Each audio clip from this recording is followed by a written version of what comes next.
Hello students, आज हम unit 1 chapter सी इलेक्ट्रोस्टैटिक पोटेंशियल एंड फ्लक्स का नेक्स्ट टॉपिक करने जा रहे हैं। जैसे कि प्रीवियस वीडियो के अंदर हमने टॉपिक किया था electrostatic potential energy of a system of charge. Of system of A point charge के अंदर 2 पार्ट्स थे। उसका 1 पार्ट हम हमारी पिछली वीडियो में कर चुके हैं। आज उसका सेकंड पार्ट करेंगे, electrostatic potential energy of a system of n point charge. जो हमारा ए पार्ट था उसके अंदर हमने इलेक्ट्रोस्टैटिक पोटेंशियल एनर्जी निकाली थी ए सिस्टम ऑफ 2 पॉइंट चार्जेज की। जो हमारा आज का टॉपिक है इसके अंदर हम इलेक्ट्रोस्टैटिक पोटेंशियल एनर्जी निकालेंगे किसकी, of a system of n point charge. अब बात आती है कि जो हमारी इलेक्ट्रोस्टैटिक पोटेंशियल एनर्जी है वो of a system of n point charge वो होती क्या है, व्हाट इज। तो it is equal to the total amount of work done in assembling all the charges at given position from infinity. तो हमारी जो इलेक्ट्रोस्टैटिक पोटेंशियल एनर्जी है of a system of the n point charge वो equal होगी किसके equal होगी, total amount of work done. मतलब total हमने कितना वर्क डन किया सभी चार्जेज को, ऑल द चार्जेज, सभी चार्जेज को एट ए गिवन पोजीशन, जिस पोजीशन पर हम चाहते हैं उनको लाना, फ्रॉम इन्फिनिटी। मतलब सभी चार्जेज पार्टिकल को इन्फिनिटी से जिस पोजीशन पर हम लाना चाहते हैं उस पोजीशन तक लाने के लिए टोटल जितना हम वर्क डन करेंगे वो हमारा जो वर्क डन है वो इक्वल होगा किसके इक्वल होगा, electrostatic potential energy of a system of the n point charges के इक्वल होगा। ठीक है, अब हमने क्या करना है, उस वर्क डन की वैल्यू निकालनी है। तो हमारा जो टोटल वर्क डन है, जो हमारा टोटल वर्क डन है W, तो टोटल वर्क डन इक्वल होगा किसके, पोटेंशियल एनर्जी U के। और टोटल वर्क डन हम कैसे निकालेंगे, अब हमने जो चार्ज पार्टिकल है इन्फिनिटी पोजीशन पर वो हमने कितने लिए है, n चार्ज पार्टिकल। तो टोटल वर्क डन भी हमारा कितना हो जाएगा, W1 plus W2 plus W3 as shown plus WN। ठीक है, जो n चार्ज पार्टिकल है उन n चार्ज पार्टिकल का हम क्या निकाल लेंगे, डिफरेंट वर्क डन निकाल लेंगे। फिर उन टोटल हम क्या करेंगे, उन सभी के वर्क डन को टोटल कर देंगे। तो हमारा जो टोटल वर्क डन है W वो इक्वल हो जाए किसके, W1 plus W2 plus W3 H on W है। ये सभी का निकाल लिया। अब हम क्या करेंगे, सभी चार्ज पार्टिकल का डिफरेंट वर्क डन कैलकुलेट करेंगे। सबसे पहले ये आप मान लो कि आपके पास ये इनफाइनाइट पोजीशन है Q1, ठीक है, और इस इनफाइनाइट पोजीशन पर आपके पास चार्ज पार्टिकल है Q1 Q2 Q3 Qn। ठीक है, और आप इसको क्या है, इस यहाँ पर लाना चाहते हैं सभी चार्ज पार्टिकल को। यहाँ पर आपके पास अब कोई भी चार्ज पार्टिकल नहीं है। अब सबसे पहले आप क्या करोगे, जो आपका फर्स्ट चार्ज पार्टिकल है Q1 उसको एट पोजीशन, 20 पोजीशन पर आप लाना चाहते हो। आपको पता है कि किसी भी ऑब्जेक्ट के अंदर पोटेंशियल एनर्जी तभी स्टोर होती है जब उस पर ऑलरेडी कोई फोर्स काम कर रहा हो, और जब हम उस फोर्स के अपोजिट में क्या है, कोई ना कोई वर्क डन करते हैं। अब यहाँ पर आपके पास जो आपके क्या है, Q1 चार्ज पार्टिकल को जब लेके आते हो यहाँ पर किसी प्रकार का भी फोर्स नहीं है। तो फोर्स नहीं है तो मतलब आपको किसी भी फोर्स के अपोजिट में वर्क डन करने की जरूरत नहीं है, कोई भी अपोजिंग फोर्स नहीं होगा। अपोजिंग फोर्स नहीं है तो वर्क डन की वैल्यू आपके पास क्या हो जाएगी, 0। जब आप इस पोजीशन पर चार्ज पार्टिकल Q1 को लेके आओगे तो उस टाइम आपका जो W1 वर्क डन है वो आपका किसके इक्वल हो जाएगा, 0 के इक्वल होएगा। क्यों होगा ये मैं आपको बता चुका हूँ। अब आपका जो क्या है, एट दैट पोजीशन पर आपका जो चार्ज पार्टिकल है Q1 आ चुका है। क्लियर है। अब आप क्या करोगे, सेकंड चार्ज पार्टिकल को मान लो Q1 से दैट पोजीशन पर लाना चाहते हो, और इसका जो डिस्टेंस है वो हमने क्या मान लिया, R12 मान लिया। आप इस पोजीशन पर सेकंड चार्ज पार्टिकल को लाना चाहते हो, जो Q1 और Q2 की सेपरेशन है वो हमने क्या माननी है, R12 माननी है। क्लियर है। जैसे कि आपने पढ़ा है कि जो पोटेंशियल का फार्मूला है V = में W/Q। अब आपने W निकालना है तो W किसके इक्वल हो जाएगा, V × में Q के। अब जो V का मतलब क्या है, पोटेंशियल। अब यहाँ पर जो पोटेंशियल है वो किसके कारण है, Q1 चार्ज पार्टिकल के कारण है। तो यहाँ पर आपके पास जो पोटेंशियल की वैल्यू क्या हो जाएगी, V1। और आप लेकर किसको आना चाहते हो, सेकंड चार्ज पार्टिकल को। तो यहाँ पर आपके पास क्या आ जाएगा, Q2। और जो V1 की वैल्यू आपकी किसके इक्वल हो जाएगी, Q1 अपॉन में 4 pi epsilon not R1। Clear है। अब आप क्या चाहते हो, सेकंड चार्ज पार्टिकल को लाना चाहते हो। तो आपके पास जो टोटल वर्क डन है W2 वो आपका किसके इक्वल हो जाएगा, Q1 अपॉन में 4 pi epsilon not R12 Q2। Clear है। तो अभी यहाँ पर देखो कि आप सेकंड चार्ज पार्टिकल को Q1 से R12 की सेपरेशन पर लाना चाहते हो। When we bring a charge Q2 from infinity to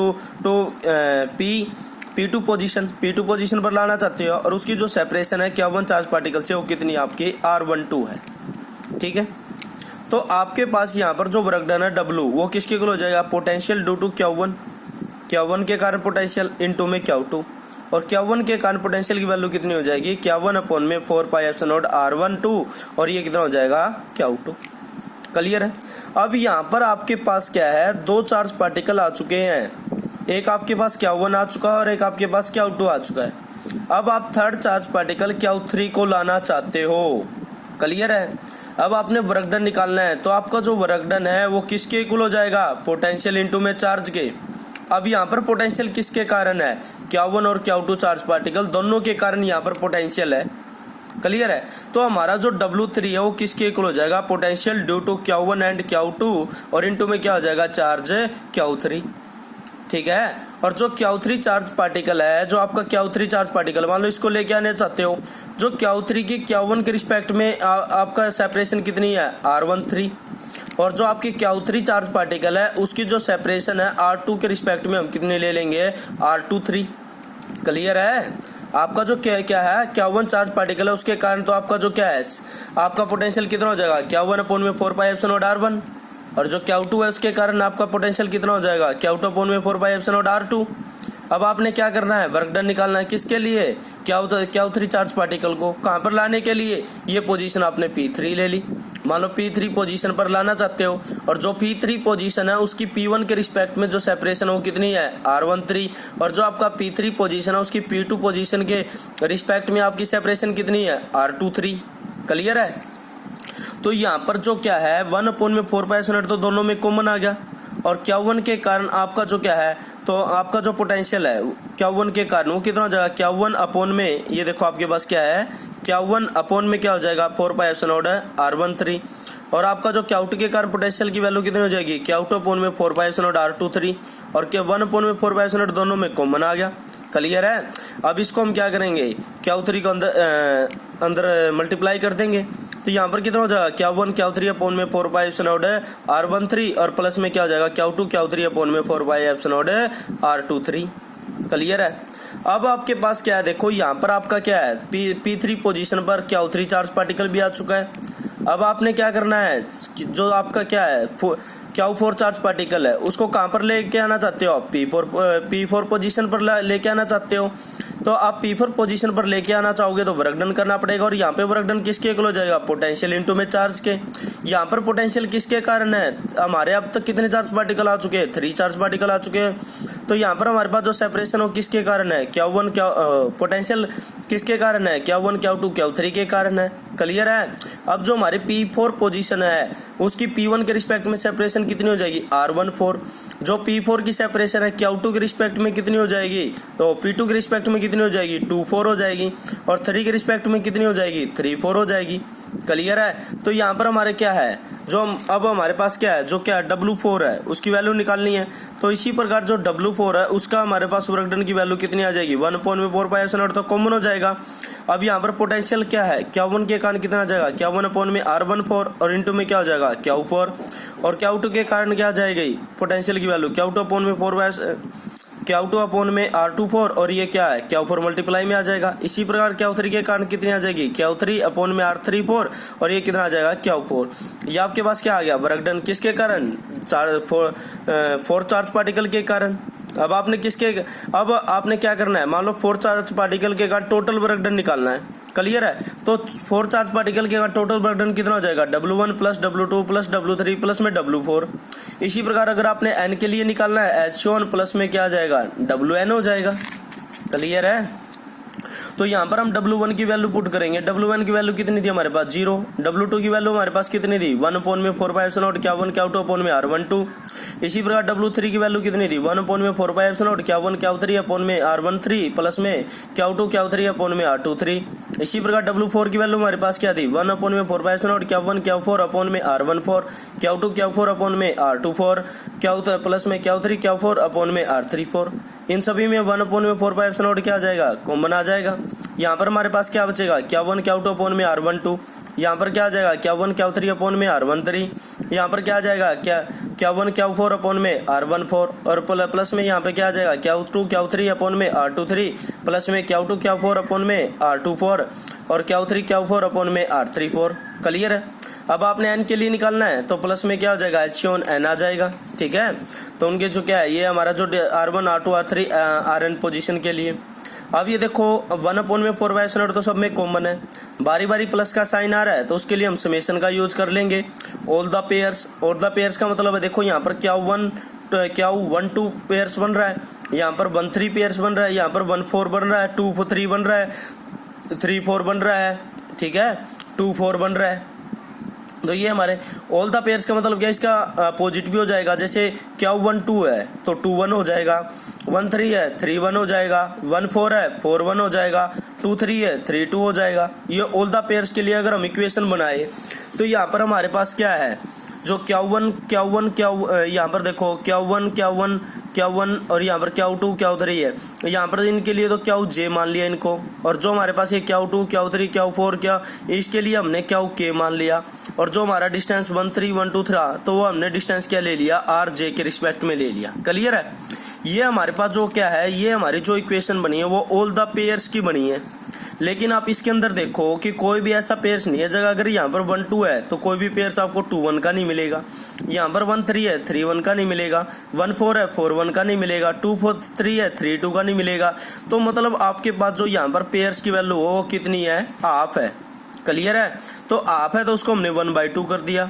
इन दोनों वैल्यू के लिए समेशन हमने डिफरेंट यूज कर लिया। यहाँ पर हमने J की वैल्यू 1 से लेके N तक अलग समेशन ले लिया, K की वैल्यू 1 से लेके N तक KN ये अलग समेशन ले लिया, और 1/4πε0 QJ QK RJK आ गया। क्लियर है। अब ये जो क्या है QJ है, इस QJ को हमने क्या है, इस समेशन के रिस्पेक्ट में अलग से लिख दिया, ये हमने इतना अलग से लिख दिया, और ये वाला जो पोर्शन है वो हमने यहाँ पर अलग से लिख दिया। क्लियर है। अब ये वाला जो पोर्शन है 1/4πε0 QK/RJK ये किसको रिप्रेजेंट कर रहा है, पोटेंशियल को रिप्रेजेंट कर रहा है, तो इसको तो हम V मान लेंगे, और ये वाला पोर्शन आपका सेम रहेगा। तो आपका जो पोटेंशियल एनर्जी हो कितनी हो जाएगी, U = में 1/2 समेशन J की वैल्यू 1 से लेके N तक, और ये क्या आ जाएगा QJ, और यहाँ पर हमने क्या मान लिया, इस कंप्लीट पोर्शन को हमने किसके इक्वल मान लिया, पोटेंशियल VJ के इक्वल मान लिया। तो ये आपका क्या आ गया, ये आपका जो क्या है आंसर है, ये क्या है, इलेक्ट्रोस्टैटिक पोटेंशियल एनर्जी है। किसके कारण, a system of the N point charge particle के कारण। Okay student, thank you. ये वीडियो आप यूट्यूब पर भी देख सकते हो, और उसको देखना और ज़्यादा से ज़्यादा लाइक सब्सक्राइब करना। Okay, thank you.